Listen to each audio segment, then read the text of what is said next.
What's up, guys? You already know what time it is. It's time for another epic commentary from yours truly, Z fucking Mink. And as I finish off this yogurt, I'm gonna talk to you guys about setting up your depth charts. And hold up, I have to take a bite.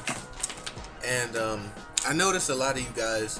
I played a couple of you, play a lot of friends. I play a lot of ranked matches.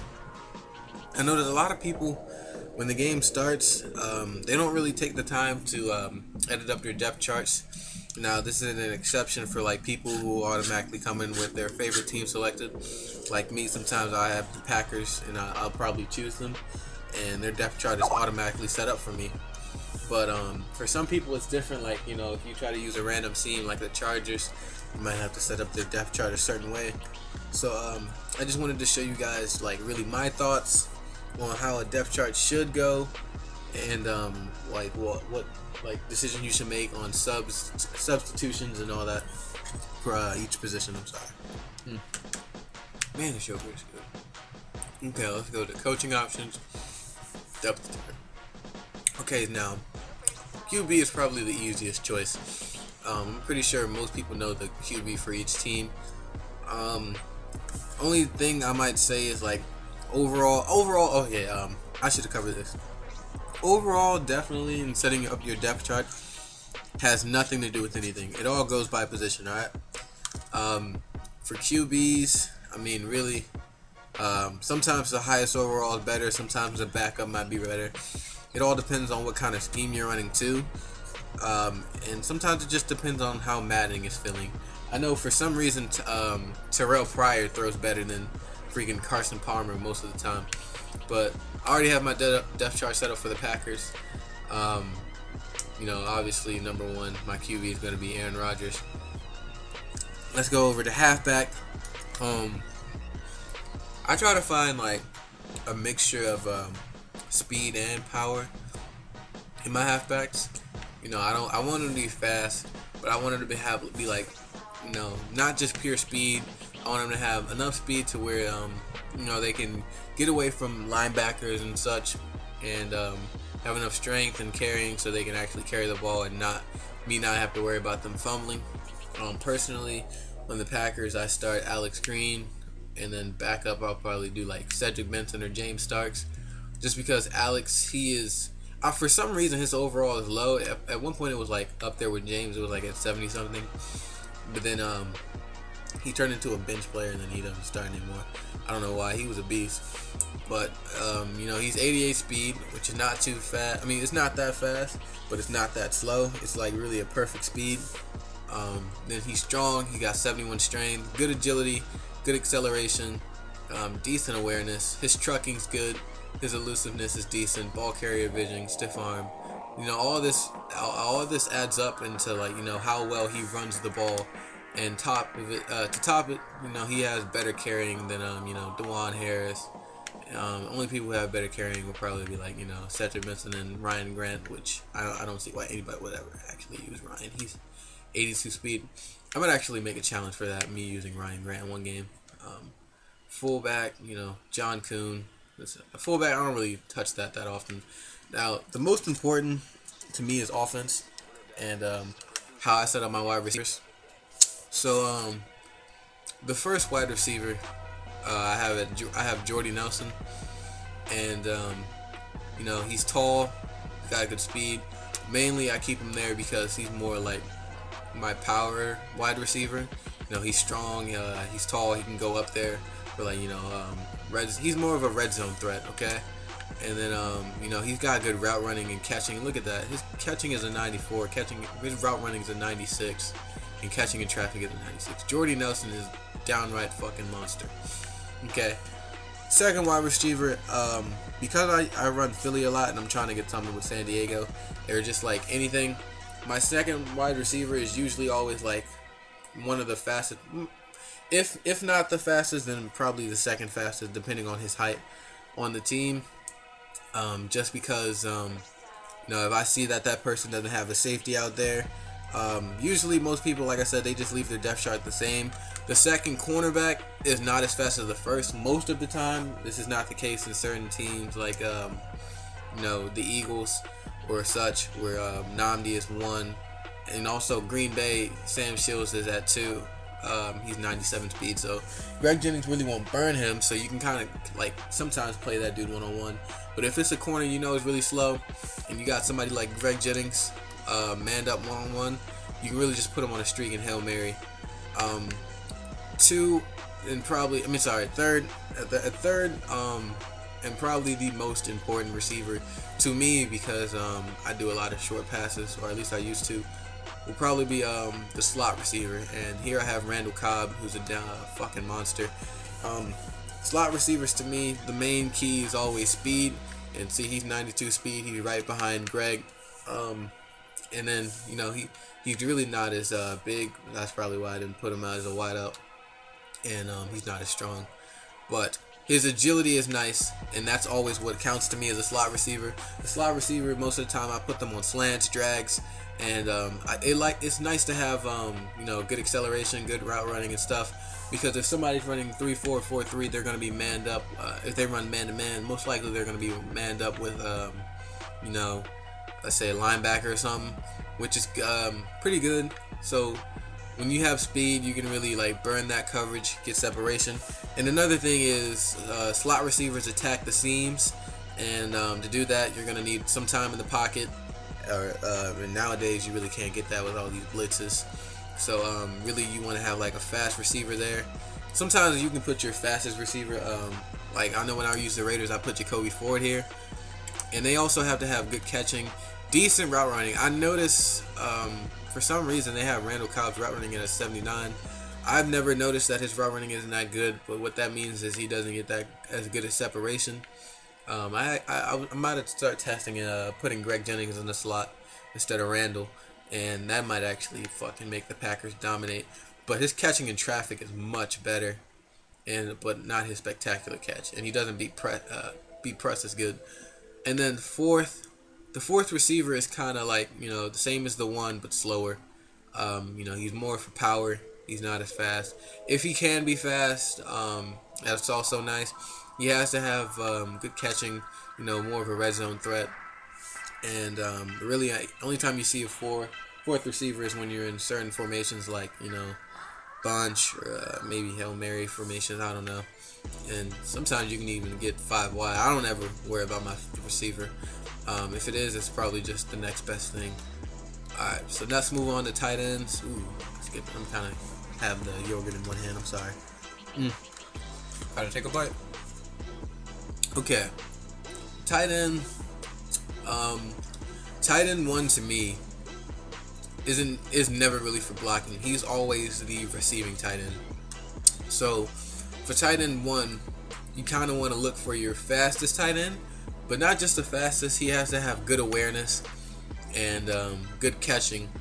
And really, Jermichael Finley is all of that. Dude's a beast. For some reason, they have his carrying at a 68, but dude's a freaking monster. I've never had any issues with him fumbling. His spectacular catches at 89. He beats press 95 and 95 jump.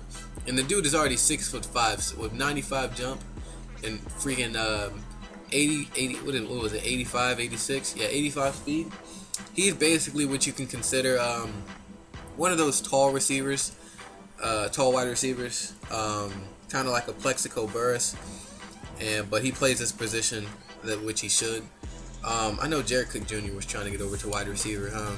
So basically, yeah, your first tight end is always receiving tight end, and you can also put him in the backfield every now and then for certain plays.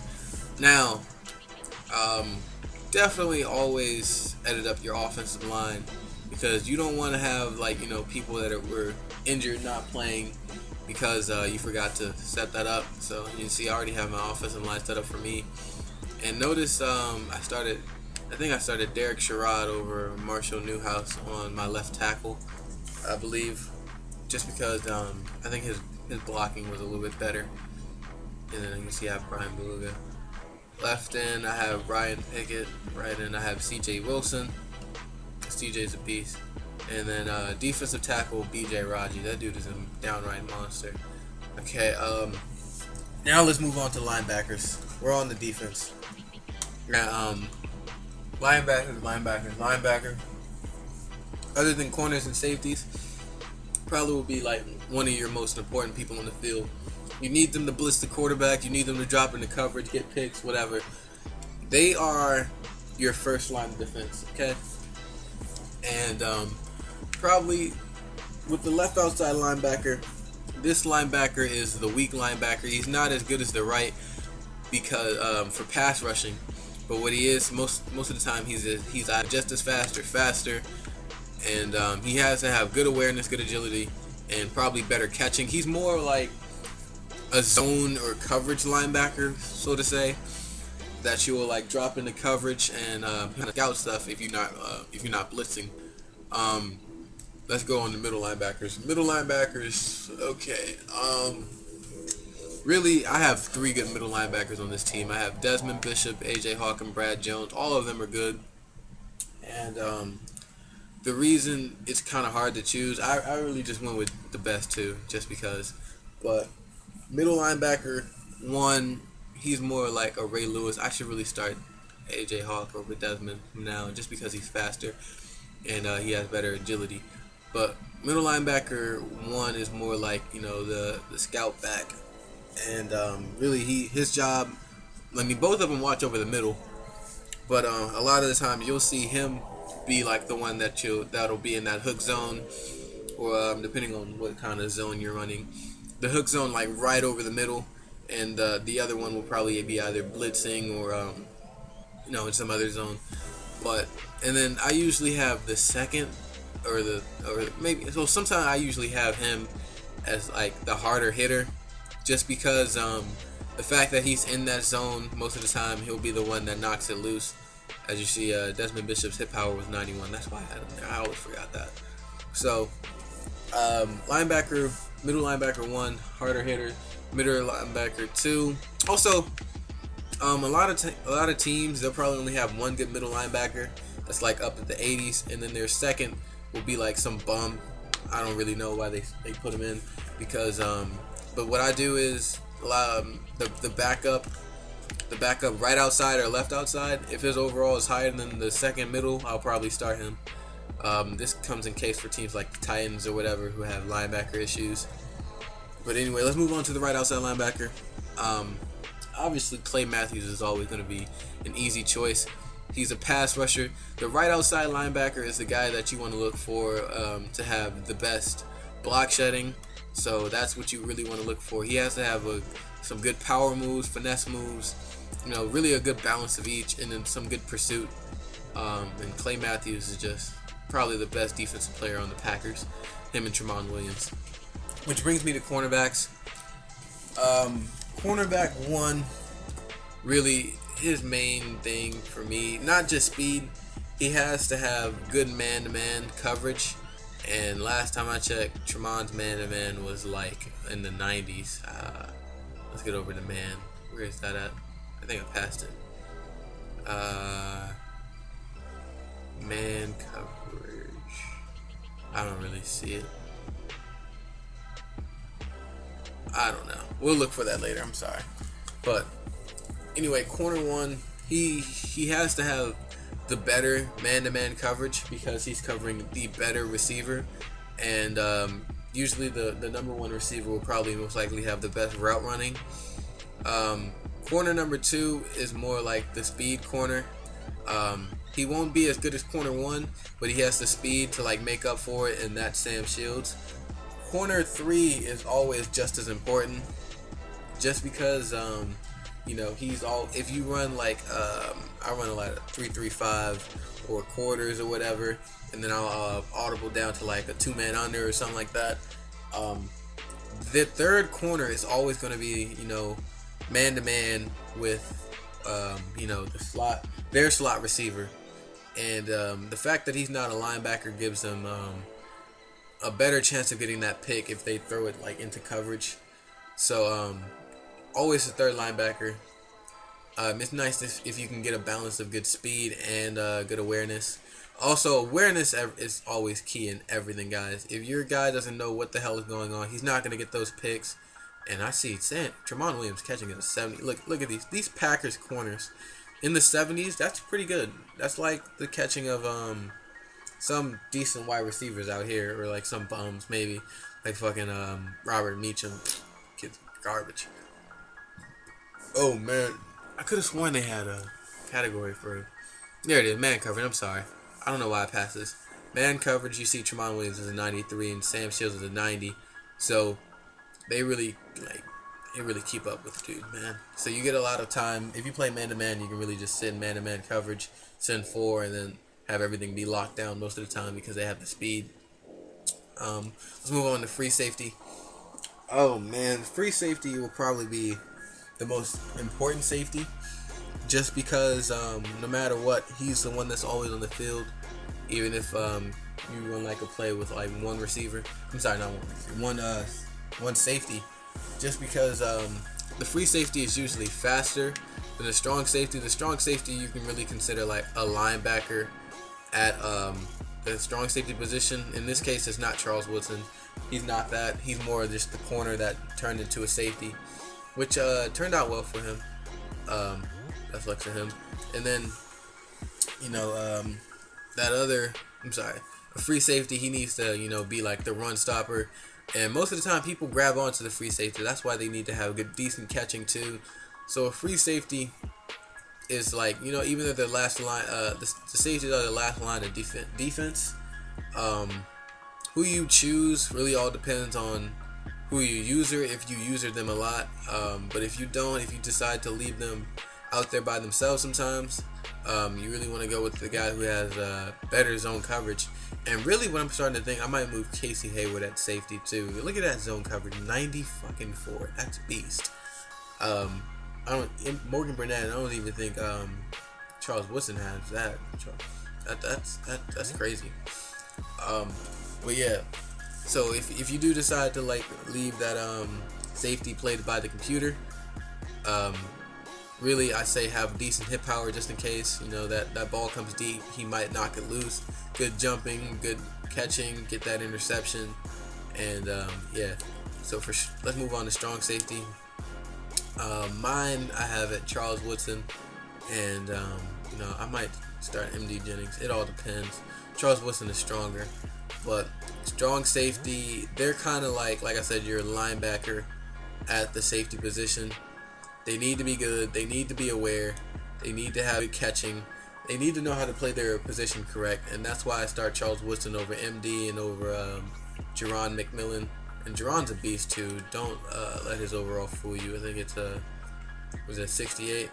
But I saw him play this season. He's not that bad. He's got even though he's a free safety too. Look at that, 93 speed. If I were a person that grabs on to look at Nick Charles Woodson, 94, my goodness. But if I were a person who likes to use the safeties a lot for hard hitting or just like to be like mobile around the field, then Jerron McMillan will probably be my choice to start. And of course, lastly, there's kick returner, kicker, and all that. And yeah, guys, this is just how I set up my depth charts. You don't have to set up yours the same exact way. Most of this video was just me rambling, but I'm gonna render this out. Please leave a like and comment if you need any more. If you just enjoyed the video. If you guys want me to do any more tips, I don't do these too often. Just let me know.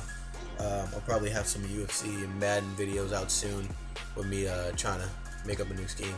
But yeah, guys, this has been Z-Mink, and I am out. Peace.